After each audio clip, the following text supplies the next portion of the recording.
한 두세 주 걸렸잖아요. 그리고 이제 3장까지 했고, 4장부터는 조금씩 빠르게 진행을 하고, 그 다음에 이제 6장, 7장, 8장, 9장, 10장, 홍수 얘기고, 11장에 가면 바벨탑 얘기. 근데 스토리예요, 스토리. 그래서 빨리 진행을 할 수 있다. 우리가 언뜻 보면 뭐 이런 여러 가지 사건들이 저기 있죠. 뭐 개인적인 것도 있고, 가정적인 것도 있고, 국가적인 것도 있고, 전쟁도 있고, 또 하나님의 축복도 있고, 뭐 다양한 일들이 막 나타난다고요. 근데 중요한 것은 이 성경이 기록된 요 내용 속에는 반드시 이렇게 맥이 흐르고 있다는 거예요, 이게.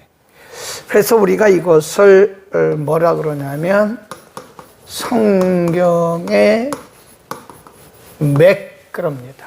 그래서 성경을 볼 때는 항상 맥잡기를 해야 돼요. 맥잡기. 그래서 옛날에 보면 맥성경이라는 것도 있었어요. 근데 별건 없어요. 그건 본인이 해야 되는 거지. 그렇게 맥성경이라고 그래서 그 성경 자체가 우리에게 맥을 잡아주는 건 아니에요. 우리가 성경을 보면서 묵상하면서 맥을 잡아가는 거예요. 그래서 우리가 사실은 성경을 이렇게 깊이 공부할 필요가 있는 것이다 하는 거죠. 자, 그런데 우리가 이제 그 창세기 아담 시대에 아담이 하나님께 불순종함으로써 하나님께서 에덴 동산에서 아담을 내쫓으셨어요. 그리고 그룹과 두루두는 화영검으로 에덴을 지키게 하셨잖아요. 그리고 하신 것이 뭐냐면 불순종하고 일시적으로 눈이 밝아진 아담과 하와가 부끄러운 자신들의 모습을 보게 된 거죠. 그래서 무화과 나무 잎으로 자신들을 가려웠어요. 이렇게 무화과 나무로. 무화과 나무 잎으로 자신들의 부끄러운 것을 가렸는데 이것으로는 부끄러운 것이 가려질 수가 없어요. 그래서 하나님께서 이들에게 여기를 덮을 수 있는 가죽옷을 입혀주셨어요. 가죽을. 그 다음에 아담의 아들 가인이 아벨을 죽이잖아요. 살인자의 최초로. 그리고 나서 하나님께서 가인을 벌하시는데 가인이 하나님께 말씀드리기를 하나님 제가 여기를 쫓겨나서 살려면 제가 두려워서 못 살겠습니다. 하나님 뭐라 그러시냐면 그렇지 않다. 너를 치는 자들에게는 내가 7배의 벌을 줄 것이다. 벌을. 그리고 가인에게 뭘 주셨냐면 가인에게는 가인의 표를 주셨어요. 시간이 흘러서 이제 우리가 그 셋의 이제 죽고 나서 가인이 아벨을 죽이고 나서 아벨 대신에 셋이라고 하는 아들을 주셨잖아요. 그래서 셋의 후손이 쭉 이어져 가잖아요. 그게 이제 하나의 그 약속의 계보, 구원받은 자들의 계보라고 얘기를 했잖아요. 그리고 시간이 흘러서 이제 노아 때까지 왔다고요. 노아. 6장에 보면 우리가 6장 공부했잖아요. 사람들의 생각이 하나님과 완전히 떨어졌어요. 그러니까 대표적인 게 뭐냐면 자기들의 하나님의 아들들이 사람의 딸들의 아름다움을 보고 자기들의 좋아하는 여인들로 아내를 삼았다. 거기에 하나님의 뜻을 물어본 흔적도 없고 하나님과 관련된 흔적도 하나도 없어요. 이걸 뭐라 그러냐면 극단적 인본주의라 그래요. 사람들이 하나님을 떠난 거예요. 하나님이 인간을 지으신 거를 보시고 후회하셨어요.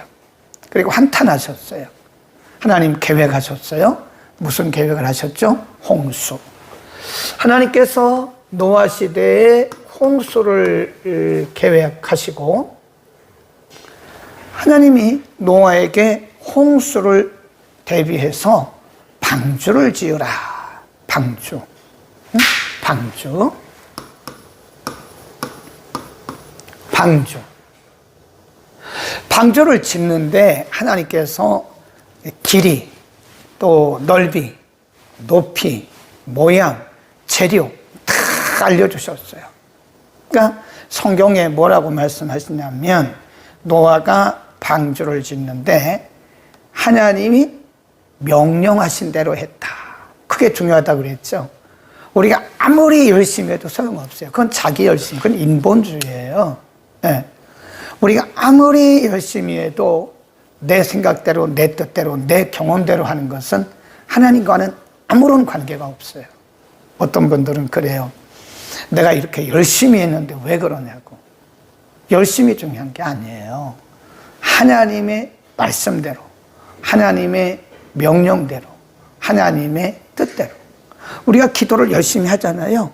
근데 기도를 아무리 열심히 해도 하나님의 뜻을 구하지 않은 것은 그냥 주문 외우는 일반 종교의 기도와 똑같은 거예요. 다른 종교도 기도가 있잖아요. 우리의 신앙생활이 다 그런 거예요. 그러니까 노아가 하나님의 명령대로 방주를 지어요. 근데 여기 중요한 것이 뭐냐면 방주를 짓는데 모양이라든지 크기라든지 이런 칸들을 막으라고 말씀하시고 여기에 뭘 칠하라고 그랬어요? 자, 한번 가보겠습니다. 이 방주를 짓는데 여기에다가 자, 가봅니다. 잣나무로 14절입니다. 6장 14절에 보면 잣나무로 방주를 위하여 너를 위하여 방주를 짓되 그 안에 간들을 막고 역청으로 안팎을 칠하라. 역청. 이 안팎을 뭘로 칠하냐면 역청으로 칠해요. 역청. 이 굉장히 중요합니다. 이게 역청. 역청으로. 이 방주의 안과 밖을 역청으로 칠하라고 그랬어요. 그러면 여기까지 이제 우리가 조금 더 나가면 이제 바벨탑이 나오는데요. 여기까지 보면 복음이 흘러가고 있어요. 복음. 이게 다 복음입니다. 그러니까 우리가 창세기부터 요한계시록까지 예수 그리스도의 피, 예수 그리스도의 의를 발견하지 못하면 성경의 맥을 못 잡은 거예요. 그러니까 우리가 항상 설교도요, 마지막은 예수 그리스도예요. 윤리도덕이 아니에요. 정치도 아닙니다. 설교 시간에 정치 얘기할 이유가 없어요. 그리스도를 얘기해야 되는 거예요. 모든 길은 다 그리스도로 통한다고 지난주에 말씀드렸잖아요. 그래서 보세요. 가족은 복음이라니까요. 그리스도의 의. 가족옷은 그리스도의 의를 상징한다. 가인의 표, 그리스도의 의를 상징한다. 역청, 방주를 칠하는 역청, 그것도 그리스도의 의입니다. 복음이에요, 복음.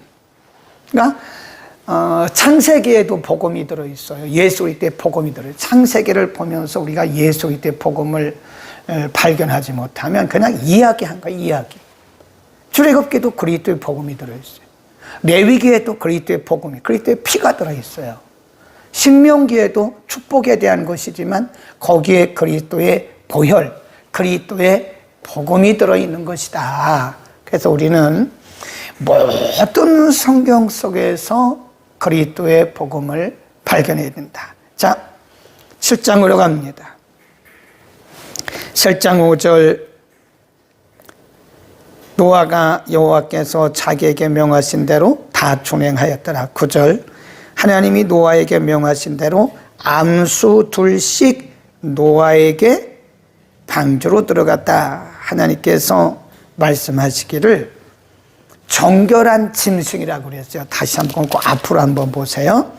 정결한 짐승이라는 표현을 합니다. 13절 6장 13절 하나님이 노아에게 이르시되 모든 혈육 있는 자의 강포가 땅에 가득하므로 그 끝날이 내 앞에 이르렀으니 내가 그들을 땅과 함께 멸하리라. 너는 잣나무로 너를 위하여 방주를 짓고 그 안에 간들을 막고 역청으로 그 안과 밖에 칠하라.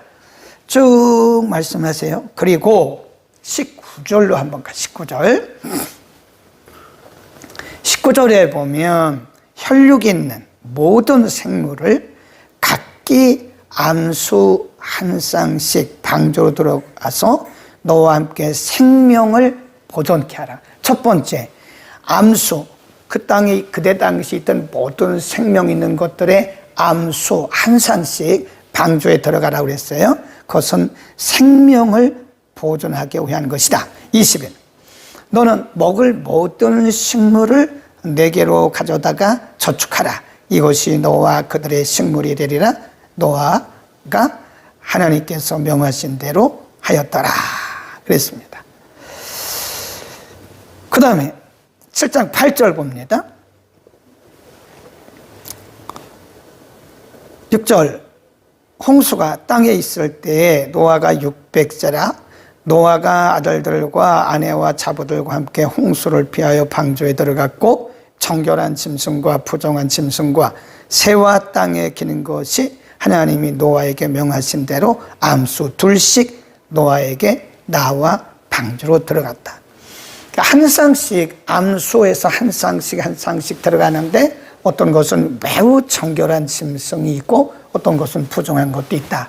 그러니까 부정한 것도 어쨌든 간에 앞으로 씨를 번식하기 위한 것이고 여기에 정결한 짐승의 용도가 뭐냐 꼭 기억하셔야 돼요. 자, 여기 보면 방주 안에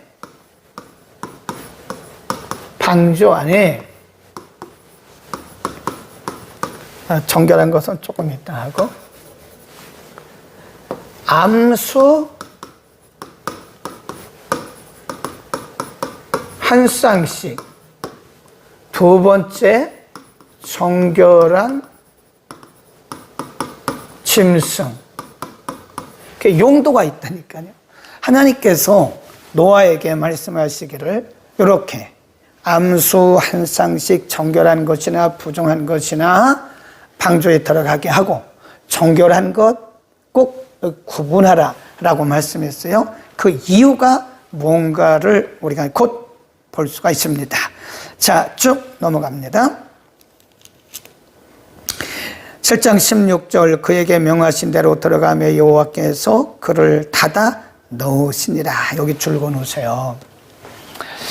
이거 조금 이따 하고요. 하나님께서 노아에게 방주를 지으라고 말씀하시고 방주를 지었잖아요. 그리고 하나님께서 명하신 대로 암수 한 쌍씩 부정한 것 정결한 것 다 들어가자마자 하나님이 문을 딱 닫아버렸어요.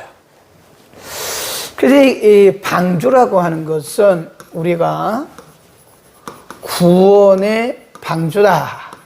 오늘날로 말하면 이것을 이 교회라고 말합니다. 교회를 여러분 함부로 말하지 마세요. 함부로 욕하지 마세요. 교회를 과소평가하지 마세요. 교회는 구원의 방주예요.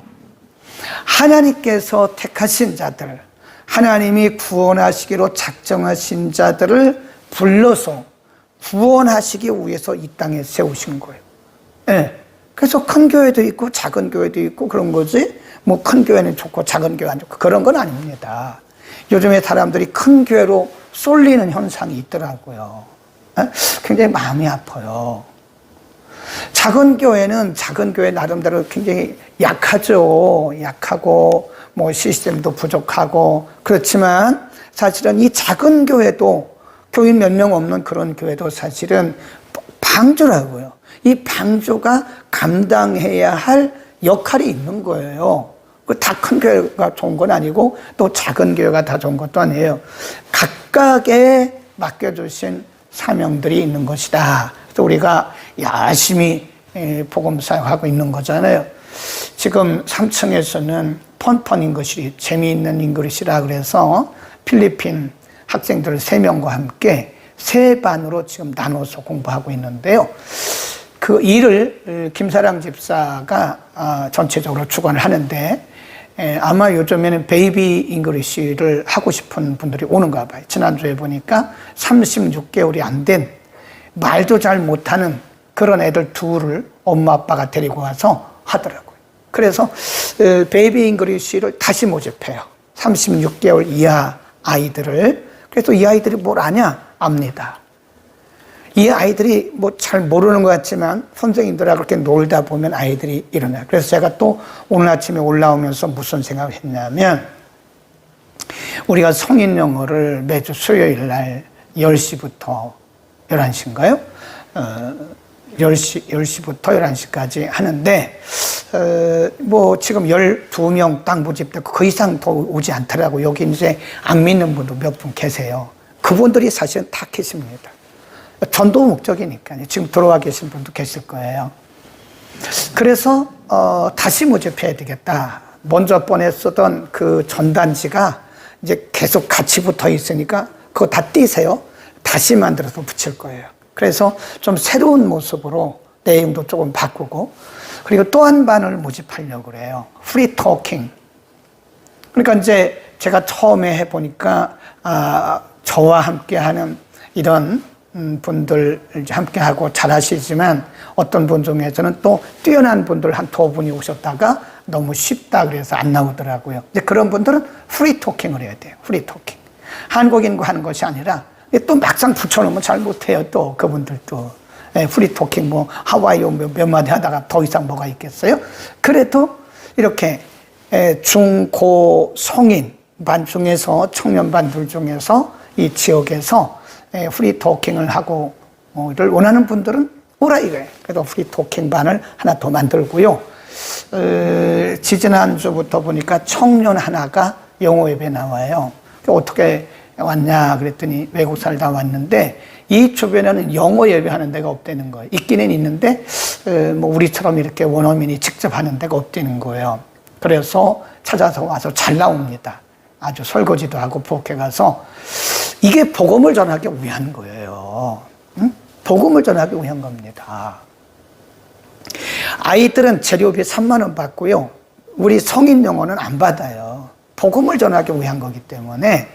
그래서 이 교회라고 하는 것은 크기가 작든 뭐 크든 간에 각자에게 맡겨주신 사명이 있어서 이게 복음의 방주, 구원의 방주 역할을 감당하는 것이기 때문에 여러분 교회들은, 모든 교회들은 이단 빼놓고는 우리가 소중히 여겨야 돼요. 그리고 그들의 사역을 다 인정해주고 존중해줘야 됩니다. 네, 가끔 보면 요즘에 사람들이요, 큰 교회로 쏠림 현상이 있어서 굉장히 마음이 아파요. 네, 우리 윤현주학교 지금 이번 토요일과 주일에 성경학교 한다고 지금 부장님하고 집사님하고 오셔가지고 얼마나 땀 흘리면서 열심히 준비하는지 몰라요. 근데 다 해야 몇 명 안 된다고. 그런데 여러분, 이 아이들을 우리가 좀 많이 불러서 이 구원의 방주가 차야 되지 않겠습니까? 구원의 방주는 다 준비가 됐는데 이 방주가 텅텅 비어있어도 되겠습니까? 구원의 방주는 교회다. 교회는 구원의 방주다. 교회를 소중히 여기십시오. 아멘. 교회를 사랑하시고 특별히 작은 교회를 사랑해 주세요. 여러분이 다 큰 교회로 옮겨가 버리면 작은 교회는 문 닫아야 되는 거예요. 주일학교도 문 닫아야 되고 학생부도 문 닫아야 되고. 물론 작은 교회는 시스템도 부족하고 여러 가지 프로그램도 부족하지만, 그러나 이제 학생들이 모이다 보면 뭐 좋아지는 거죠. 그렇다고 우리가 다 시스템 좋은 큰 교회로 옮겨가 버리면 작은 교회들은 다 문 닫아요. 주일학교도 문 닫고 학생부도 문 닫고. 그래, 가슴이 아프다고요.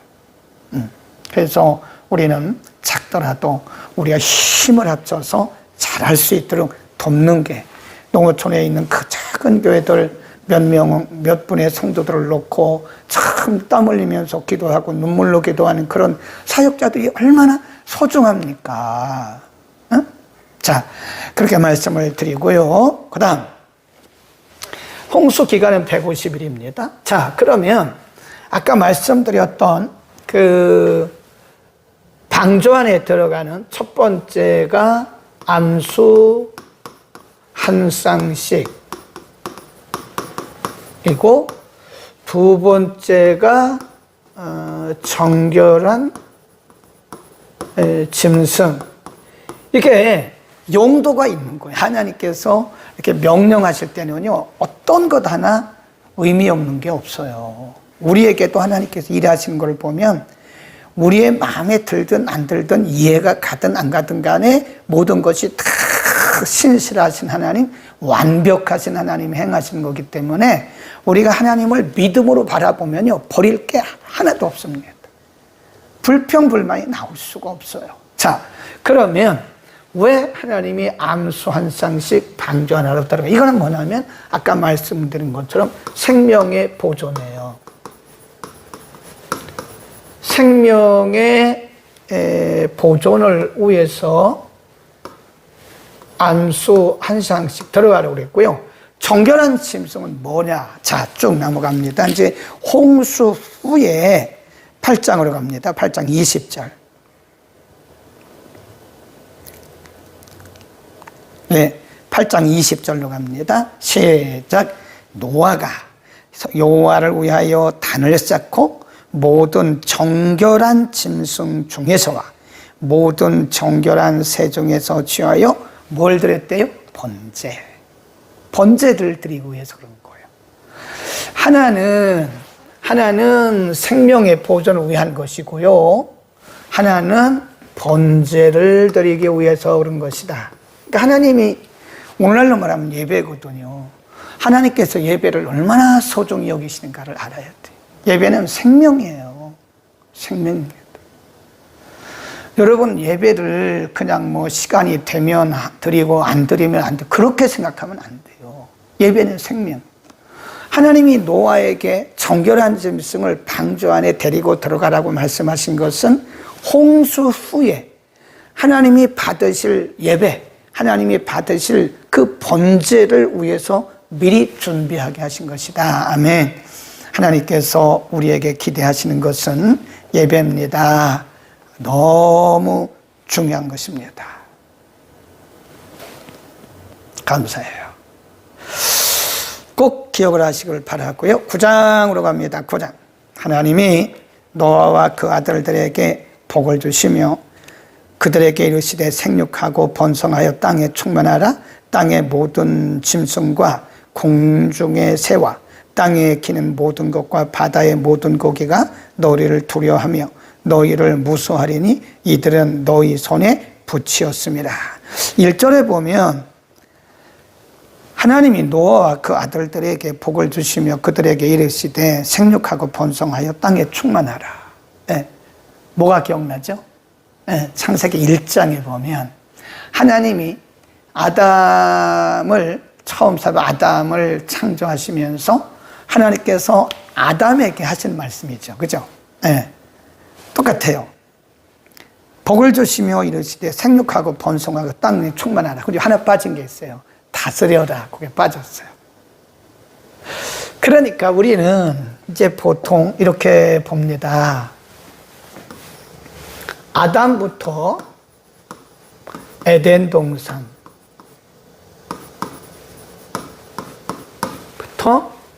해서 쭉 노아까지 왔어요. 네. 그 이 어간에 상당히 여러 가지 일들이 있었죠. 네. 뭐 타락하기도 하고 쫓겨나기도 하고 살인도 하고, 그래서 결국은 이제 방주를 짓고 방주 안에 있던 노아와 그 식구를 통해서 사람이 다시 번식이 됐고, 그때 한 쌍씩 들어갔던 그 짐승들, 곤충들로 인해서 다시 번식이 됐고, 그래서 여기 보면 아담에게 하셨던 그 말씀, 생육하고 번성하고 땅에 충만하라 하는 이 말씀, 그리고 노아에게 생육하고 번성하고 땅에 충만하라 하는 이 말씀 같다는 거예요. 그래서 우리는 여기를 뭐라 그러냐, 여기를 이제 원래 창조라고 그러죠. 원창조라고 그러고요. 여기서부터는 하나님께서 처음에 원래 창조하셨던 모든 것들을, 방주에 있는 것들을 제외하고는 싹 멸하셨잖아요. 그렇죠. 그리고 다시 시작한 거예요. 그거를 뭐라 그러냐, 재창조라 그래요. 조금 다르죠. 창조는 뭐죠? 무에서 유를 창조하신 거예요.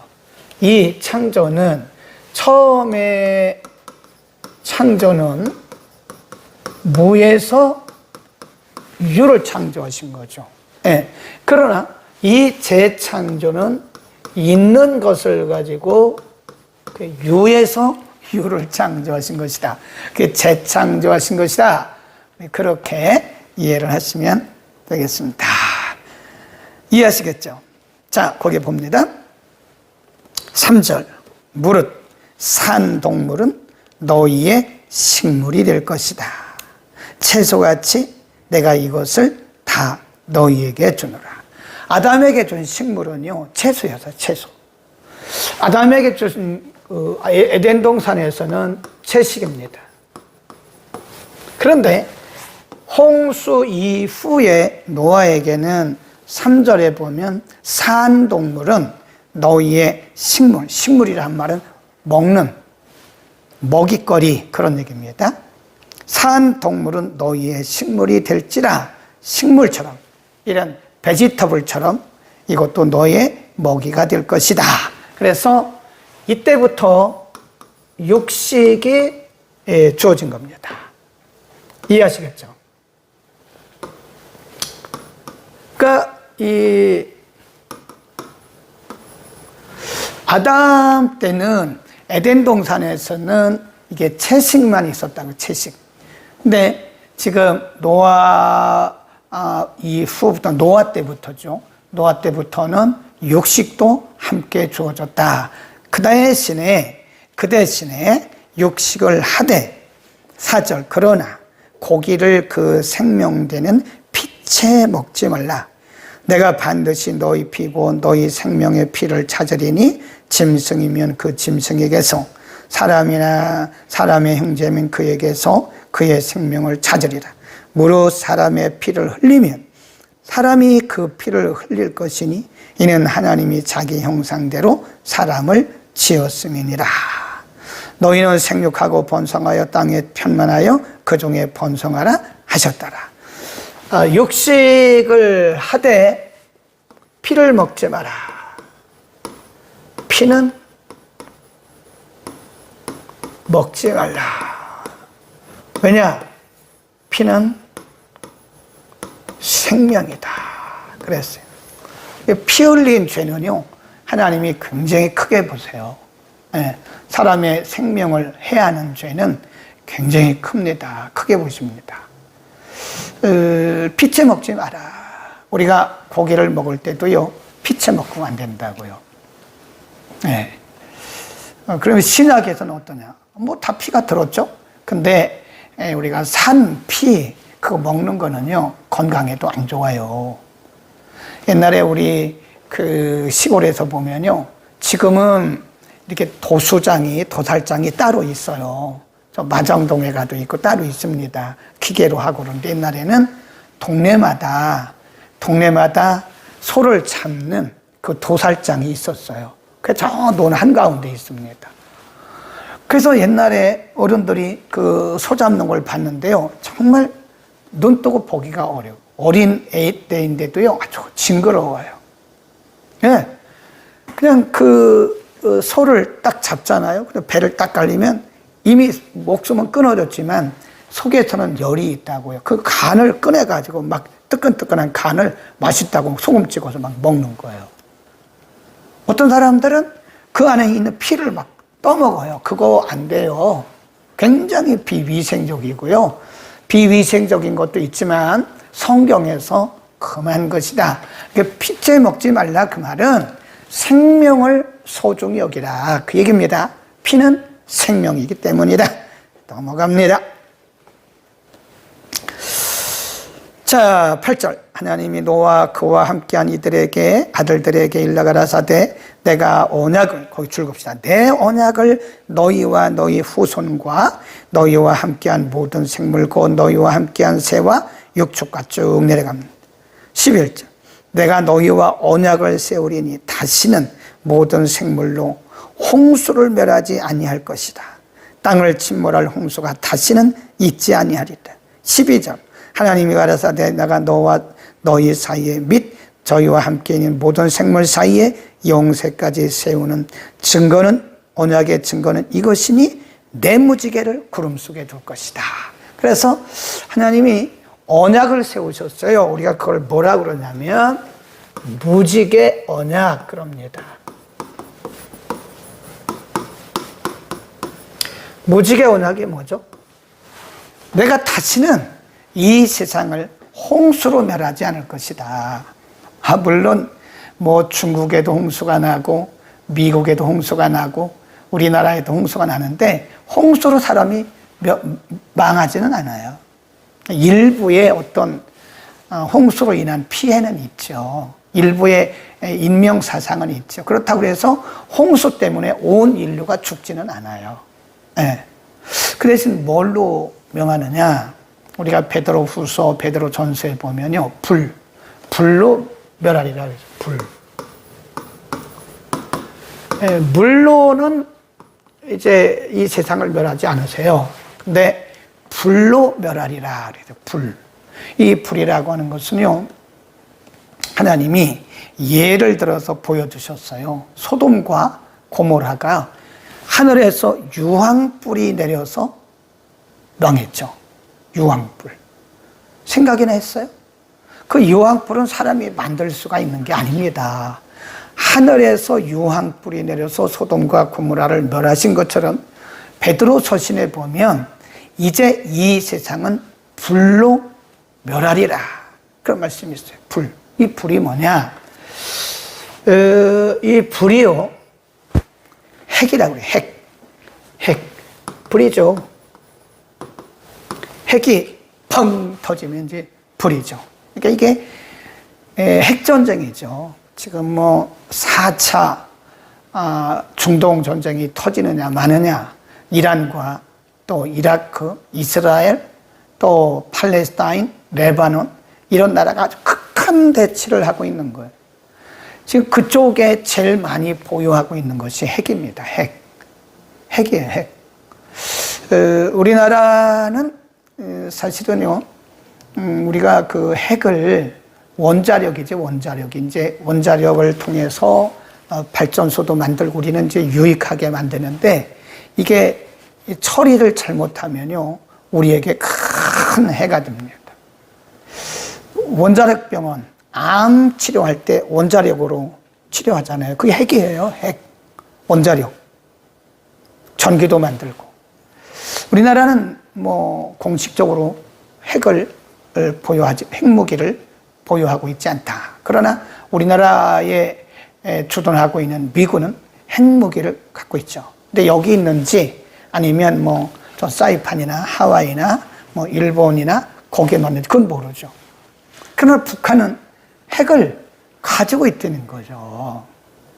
정말 우리나라는 무형. 그래서 우리는 이 무지개 언약이라고 하는 것은 불로 이제는 세상을 멸하지만 물로는 다시 멸하지 않는다. 우리가 요즘에도 가끔 이게 무지개가 뜨잖아요. 무지개가 뜨는 걸 보시면 저게 하나님께서 노아에게 주신 언약이야. 언약의 무지개다. 그렇게 보시면 돼요. 아름답네? 그렇게만 보시지 말고 하나님께서 노아에게 주셨던 수천 년 전에 노아에게 보여주셨던 약속하셨던 언약의 무지개구나. 하나님의 말씀이 그때나 지금이나 살아계시구나 하는 것을 우리가 인정을 해야 됩니다. 자, 넘어갑니다. 9장 18절. 자, 9장 18절입니다. 방주에서 나온, 이제 방주가 끝났어요. 방주가 끝난 게 아니고 홍수가 끝났어요. 홍수가 끝나고 나서 노아와 그 아들들과 함께 있던 짐승들이 다 나옵니다. 이 중요한 것은 노아와 그 아들들이죠.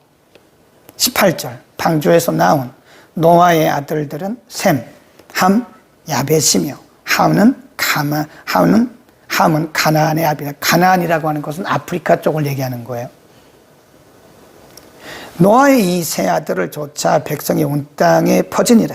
노아가 농업을 시작하여 포도나무를 심었더니 포도주를 마시고 취하여 그 장막 안에서 벌거벗은지라.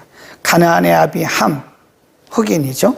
그 아비의 하체를 보고 밖으로 나가서 형제들에게 다 퍼뜨린 거예요. 네. 아버지의 그 부끄러운 모습을 아버지가 이렇다 저렇다 막 퍼뜨린 거예요.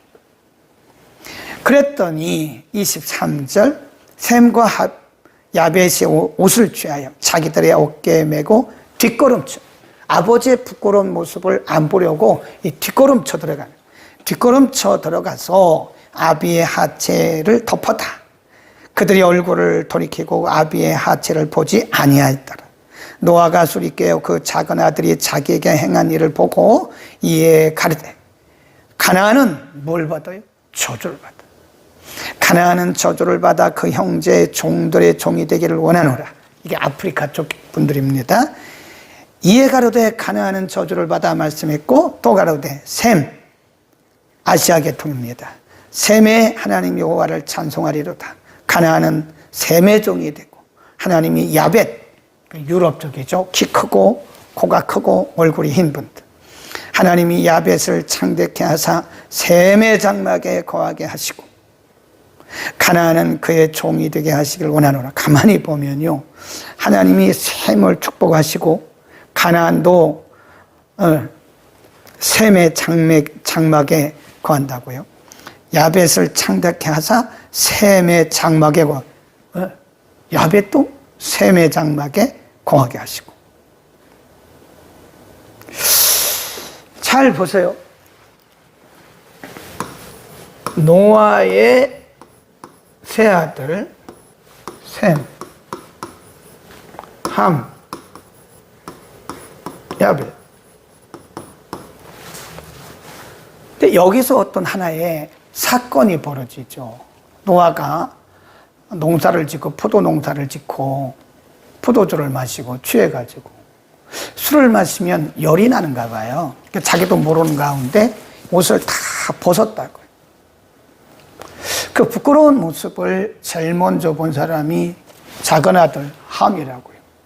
함이 아버지의 그 부끄러운 모습을 보고 셈과 야벳에게 가서 다 떠벌리는 거예요. 우리 아버지가 이랬다고, 아버지가 이랬다, 아버지가 이럴 수 있나, 뭐 그러지 않았겠어요? 가시했겠죠. 그 말을 들은 셈과 야벳은 그래?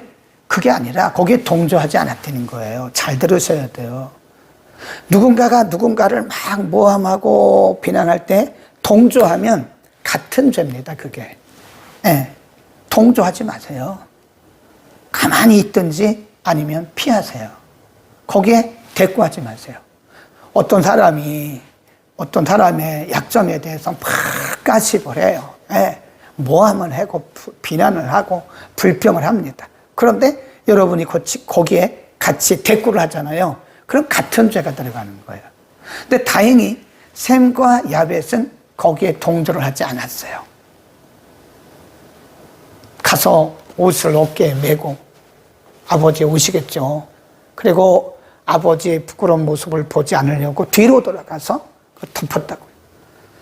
잠에서 깬 노아가 함을 저주하잖아요. 응? 함을 저주해요. 그리고 셈을 크게 축복하시고, 야벳도 셈의 그늘에, 그리고 함은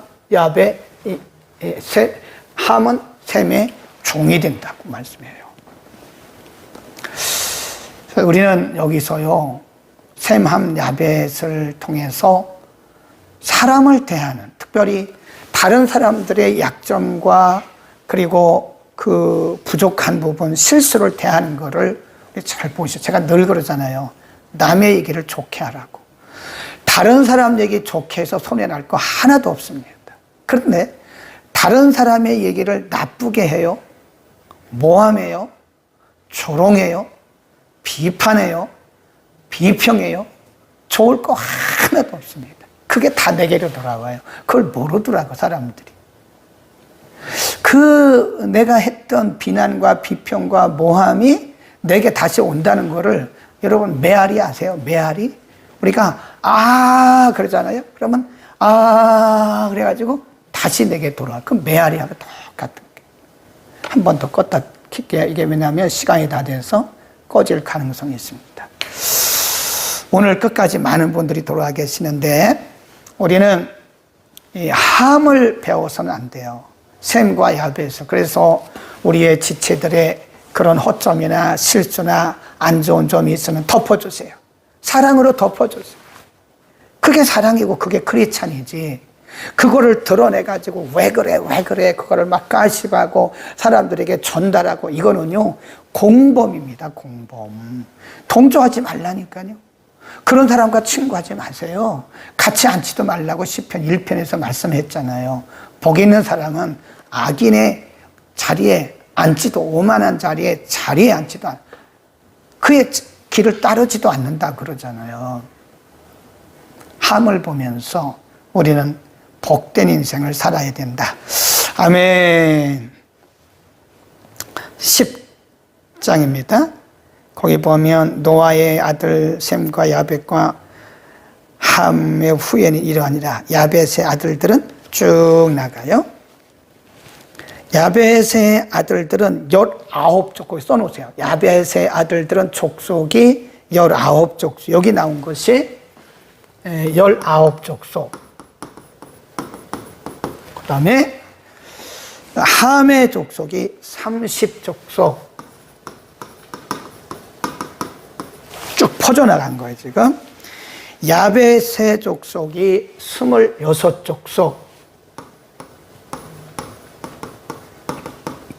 쭉쭉쭉쭉 퍼져나간 거예요. 생육하고 번성하라 그랬으니까 쭉쭉 퍼져나가요. 함 보세요, 함. 저주받은 함을 보세요. 족속은 제일 많은데요. 거기 보세요. 함의 6절입니다. 함의 아들은 구수와 미스라임과 북과 가나안이에요. 8절 구수가 또 니므롯을 낳았으니 그는 세상의 영걸이다. 영걸이란 말은요 키가 크고 전쟁을 잘하는 사람을 말하는 거예요. 그게 누구의 후손이에요? 함의 후손. 우리가 전 세계에 여러 인종이 있잖아요. 백인종. 이 사람들은 키가 크고 얼굴이 흰 사람들은 그 야벳 족속이에요. 그리고 우리처럼 이렇게 얼굴이 조금 흰 것도 아니고 검은 것도 아니고 이렇게 된 사람들은 셈족입니다. 그러니까 아시아는 셈의 계통이에요. 셈족. 그리고 함은 아프리카잖아요. 51개인가 52개 주가 있는데 다 검어요. 네. 함의 족속. 근데 기골이 장대하죠. 근데 보면 이 함의 후손들인 아프리카 사람들은요 조금 이렇게 거세요. 사람들이 거셉니다. 다 그런 건 아닌데 대체로 거세다를 볼 수가 있어요. 처음 연결이 있고 9절 그가 여호와 앞에서 특이한 사냥꾼이 되었으므로 속담에 이르기를 아몬은 여호와 앞에 니므롯 같은 특이한 사냥꾼이로라 하더라. 그 다음에 21절 셈은 에벨 온 족속의 조상이요 야벳의 형이라. 그에게도 자녀가 출생하였으니 셈의 아들은 쭉 내려가다가 25절을 보세요. 에벨은 두 아들을 낳고 하나의 이름을 벨렉이라 하였으니 그때에 세상이 나뉘었다. 세상이 나뉘었다. 그 말은 다른 성경에 보면요, the earth divided. 지구가 이렇게 나눠졌다. 지구가 나눠졌다. 그래 돼 있어요. 예. 그러니까 여기서 우리가 유추해 볼 수 있는 것이 뭐냐면요. 그때까지는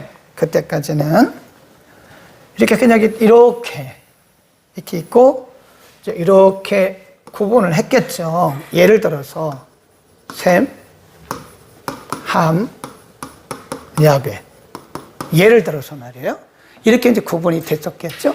근데 이게 땅에 다 붙었다고 보는 거예요. 그런데 에벨 때로부터 이것이 이렇게 분리된 거죠. 구분된 거죠. 이렇게 땅이 지금 보면 세계 지구, 물론 그때의 지구의 모양이 지금과 똑같다고 볼 수는 없으나 지금도 보면 이렇게 이제 뭐 오세아니아주 이렇게 있고 또 북아메리카주 이렇게 있고 또 아시아주 이렇게 있고 아프리카주 이렇게 있잖아요. 근데 이런 모습이 바로 에벨 때 되지 않았을까라고 생각을 하는 것이다 하는 겁니다. 11장으로 갑니다. 하나였다. 이에 그들이 동방으로 옮기다가 신할 평지를 만나 거기 거하고 서로 말하되 자 벽돌을 만들어 견고히 굽자 하고 이에 벽돌로 돌을 대신하여 역청으로 진흙을 대신하고 또 말하되 자 대와 성을 쌓아 대꼭대기를 하늘에 닿게 하여 우리 이름을 내고 온 지면에 흩어짐을 면하자. 이게 벌써 동기가 틀렸죠. 하나님 아까 9장에서 뭐라 그랬어요? 땅에 충만하라, 번성하라.